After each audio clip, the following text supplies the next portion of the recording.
नमस्कार मंडळी. आज 26 जानेवारी.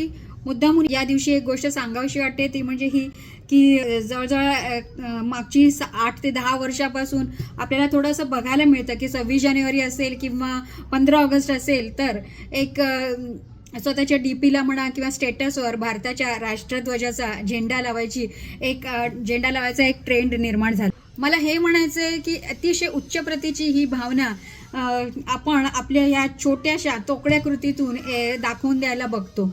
पण मी मुद्दामून सांगेन, जर का आपल्याला आपल्या देशाचा खरोखरच अभिमान वाटत असेल, आपल्या भारतीय अर्थव्यवस्थेवर आपला विश्वास असेल, तर आपल्याला इंडियन स्टॉक मार्केटमध्ये इन्व्हेस्टेड झालं पाहिजे मंडळी.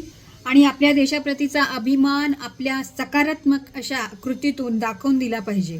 कारण कोणतंही चॅनल घ्या किंवा कोणत्याही जागतिक दर्जाची वित्तीय संस्था घ्या, सगळ्यांनी मिळून एकमुखाने भारतीय अर्थव्यवस्थेला जगातली बलाढ्य किंवा strongest economy of the world असं घोषित केलंय. तर इथून पुढे हा ट्रेंड बदलायला बघूया आणि आपल्या सकारात्मक कृतीने आपला देशाभिमान दाखवायचा प्रयत्न करूया.